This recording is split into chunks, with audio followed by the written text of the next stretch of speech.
Good morning, YouTube, and welcome to Business Express. Safely at your fingertips.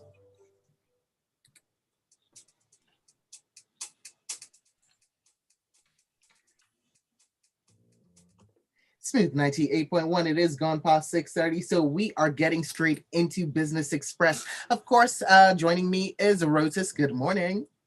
Hey, good morning, Shokwe. Good morning to all our listeners out there. Hope everybody's doing okay.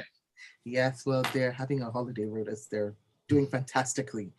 Yes, and you can also, as you are enjoying your day and your morning, join the conversation because it's interesting. It's pretty interesting. We're talking protein or lack of it in our diets now. So we'll be accepting messages up on our YouTube stream. We are streaming live on youtube.com/smooth981FM Lagos. So you can leave a message there. You can also leave a message via WhatsApp to this number 0809 444 981. And you can tag at Rotanquote at Smooth981FM to get your thoughts in on Twitter and use the hashtag Business Express 981.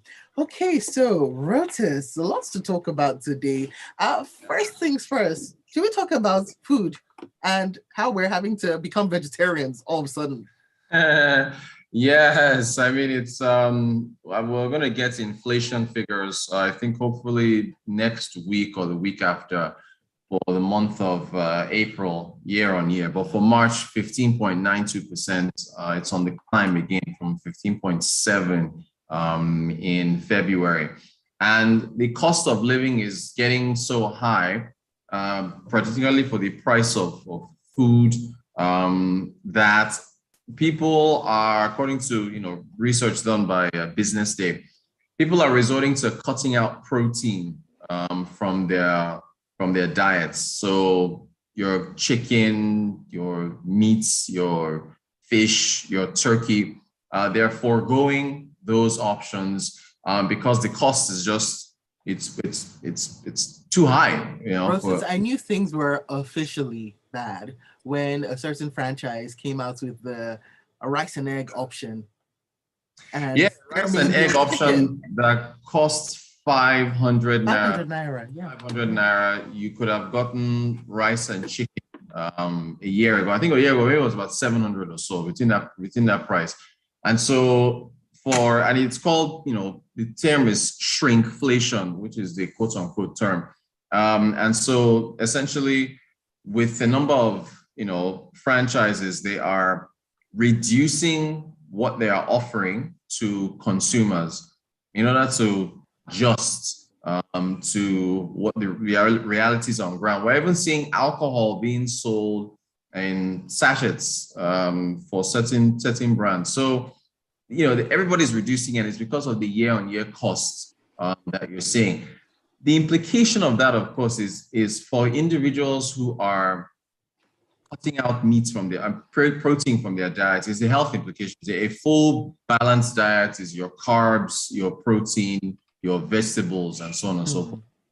If you're pulling out your protein from that and then reducing what you're eating, it has health implications, particularly for children, right? That are supposed to, and then there's you're supposed to have milk and so on and so forth as part of your balanced diet. I'm just hearing money at this point. Yeah. I remember what's his name? Antonio Guterres, the United Nations Secretary General. He visits Nigeria today. So he's going to be meeting with President Buhari. He was in Niger yesterday, met with the Niger President Mohamed Bazoum. On Saturday, he was in Senegal. He met with Senegalese President Macky Sall. And so he meets with President Buhari today.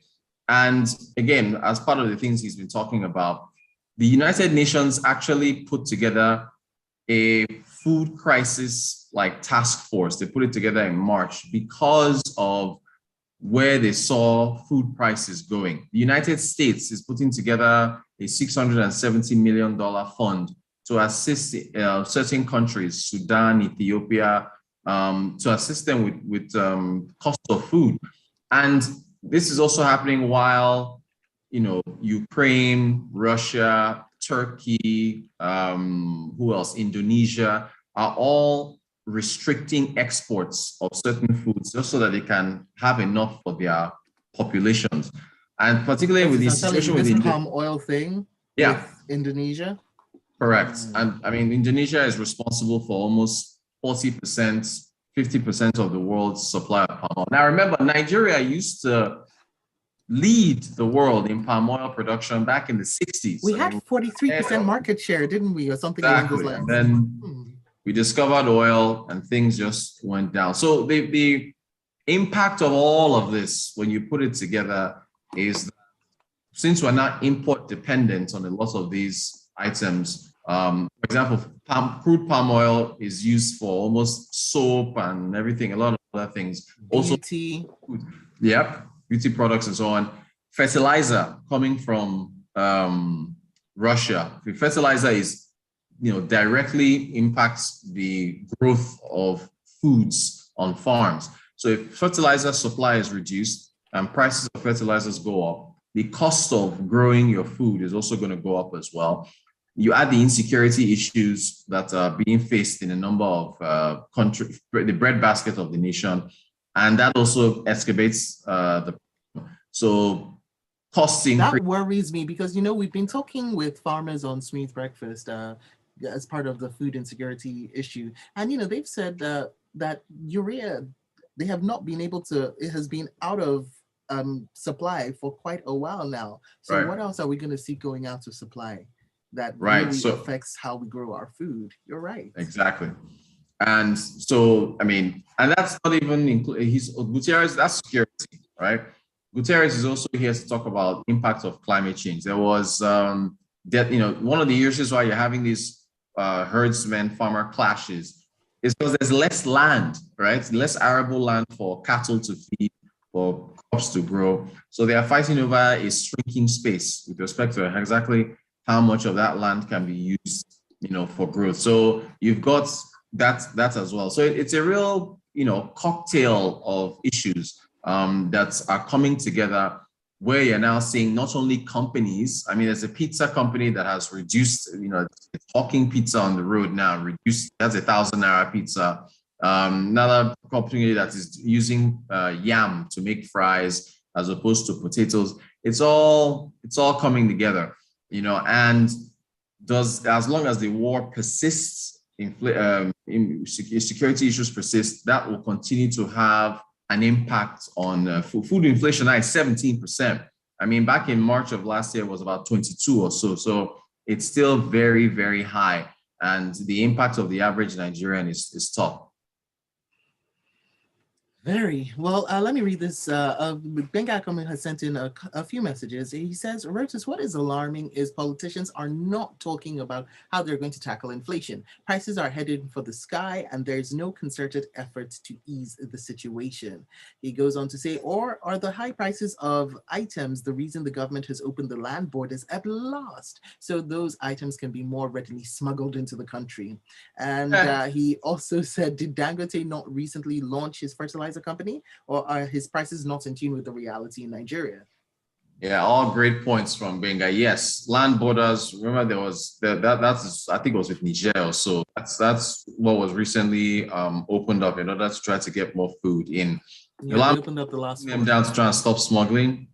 That doesn't look like it worked. It only just accelerated inflation and added to our issues. Although, I mean, there's some justification for trying to reduce the amount of there's some justification trying to remove the amount of smuggled items into the country, but you can't just arbitrarily shut down the borders. What about increasing security around the borders and empowering customs to be able to be more vigilant instead of shutting down? So that didn't work.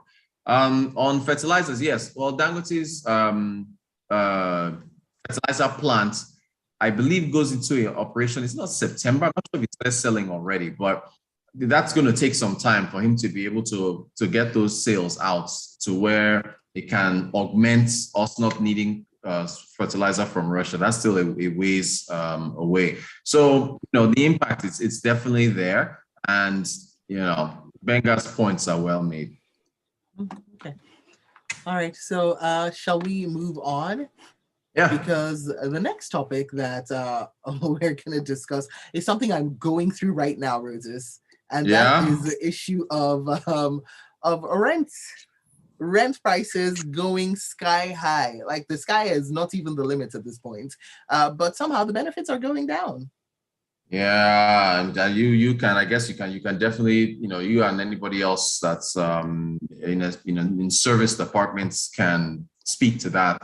Some people are in service departments. Wait, they were in service departments. They're now in self-service departments. Right. Yeah, Exactly. So diesel costs, which have gone up by more than 100%, from about 300 naira per liter to over 700. Our costs are renters reduce the amount of offerings that you get when you rent a property now. So the amount of time that they run generators are reduced. That's not even offered as a perk anymore. And that is actually impacting the rental sector. Now, I know that some would argue that, the rents, like as far as cost of land and what it costs to maintain it, that rising can act as an inflation hedge. That's one thing, but that's looking from the perspective of the person who can tie up amounts of capital into land and wait for it to appreciate over time. For the immediate now, for people who live in rented properties, it's really, really tough. That diesel impacts not only rented properties, for hospitals, for schools. We've seen banks, a number of other banks, since we talked about it on the show, who have reduced their hours of operation. It's happening elsewhere. So taking it from all fronts, Shokwe, it's just coming from food, rents. It's all over the place. It really is. It's really hard. Yeah, Rotus, I can see your face. Please, if you're not watching this on YouTube, go ahead, press the replay button after this. But yes, it's definitely something. Just from a couple of years ago, even a year and a bit ago, the prices have skyrocketed to more than double, wherein people are asking for 1.2 million naira for rent for a BQ in a not so great part of town. It's crazy. And sense. yeah. There was a point Benga Kamu made that I didn't touch on. The politicians addressing this issue, just to show you the tale of two cities or the tale of two countries, where all this is going on, where companies are doing rice and egg now for 500 naira, where people are taking out protein from their diets, where rental properties are reducing the services that they offer because diesel costs are going on. You have politicians paying millions of naira for a nomination form, for a position that is not guaranteed. Only one person is going to get that position, yet you've got multiple people paying so much money. So it really just brings to bear, the fact that this is a country where you've got the elites doing one thing while the masses are facing tough times. This is a tale of two countries, Rotus. Yeah, it is. It is, and it's a real tough time. Well, please bring a smile to Rotus's face. Go and find him on Twitter. He's at Rotancoat. Say something helpful, something nice, because this is, when you think about it, it can be a bit disheartening. But Rotus, tomorrow's another day. It is. Things probably will not have changed, but it's another day. It is. I'll look for something positive. I'll do my best. Okay. See, this is why we love Tech Fridays, right? Exactly. Because there's always something to smile about. All right. Thanks, Rhoda. See you tomorrow, 6:30. Thank you so much.